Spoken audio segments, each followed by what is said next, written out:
കൊച്ചിയിലെ sea food lovers ഞാൻ ഉറപ്പായിട്ടും റെക്കമെൻഡ് ചെയ്യുന്ന സ്പോട്ടാണ് നമ്മുടെ ദർബാർ റെസ്റ്റോറന്റ്. ഒറിജിനലി 916 കാളാഞ്ചി. അത് ദർബാറിൽ വന്ന് തന്നെ കഴിക്കേണ്ടി വരും.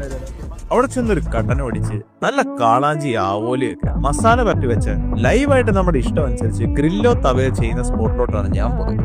നമ്മളിവിടെ സ്പെഷ്യൽ എന്ന് പറഞ്ഞത് കാളാഞ്ചി. നല്ല പാൽക്കപ്പ ഉണ്ട്. പാൽക്കപ്പ ഉണ്ട്. നല്ല മുളകിട്ട മീൻകറി ഉണ്ട്.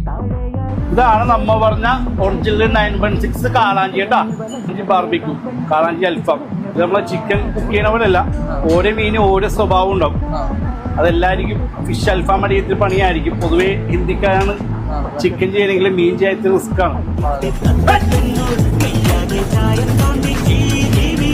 ഇതാണ് നമ്മ പറഞ്ഞ കാളാഞ്ചി.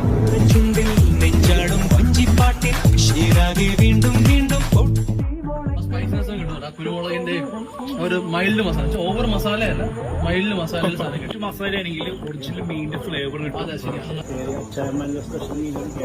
അങ്ങനെ നല്ല കാളാഞ്ചി ബാർബിക്യൂ, മുളകിട്ട മീൻകറി, നല്ല പാൽക്കപ്പയും ട്രൈ ചെയ്ത് അറ്റ്ലാസ്റ്റ് ഒരു കട്ടൻ ഒടിച്ചാണ് നമ്മുടെ പരിപാടി അവസാനിപ്പിച്ചത്. ദർബാറിൽ നിങ്ങൾക്ക് സീ ഫുഡ് ട്രൈ ചെയ്യുന്ന വെച്ചാൽ അതൊരു വെറൈറ്റി എക്സ്പീരിയൻസ് തന്നെ.